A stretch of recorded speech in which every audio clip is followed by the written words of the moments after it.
The Happy Reunion and the Precious Mustache. Retold by Sarah Jacob. Narrated by Kirtana Kumar. The Happy Reunion and the Precious Mustache.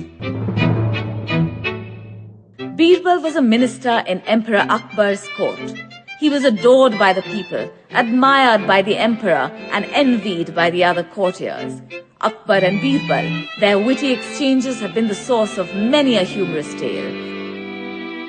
It seemed almost impossible to outwit the wise Birbal, who always had the answer for even the trickiest questions.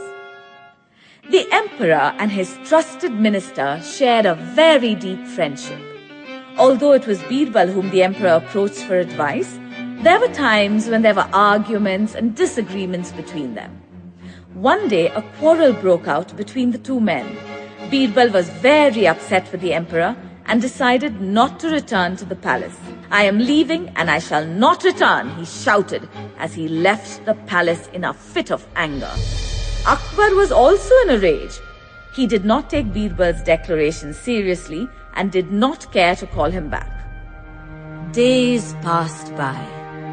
Akbar waited and waited for Birbal's return, but Birbal was nowhere to be seen. Akbar now realized that he missed Birbal terribly.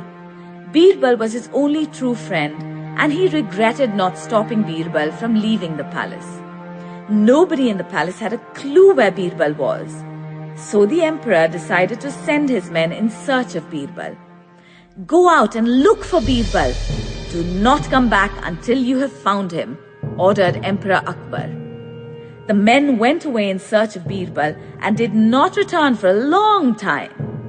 Finally, they came back to report that Birbal was nowhere to be found. Akbar was disappointed by these reports, but the other courtiers who were envious of Birbal were happy to be rid of him. One afternoon, a sage and his two disciples visited Akbar. The sage was an old man with long hair and a thick beard. He did not utter a word, and it was his disciples who spoke for him. They said that they had heard of Birbal's disappearance and had brought their teacher as a replacement for him. "Our teacher is the wisest man in the kingdom," they claimed. Though Akbar disliked the sage's looks, he decided to test the old man. Akbar turned to the sage and asked, "So, you think you are the wisest man in the kingdom? I neither claim to be the wisest man, nor do I like to display my intelligence." Sample complete. Ready to continue?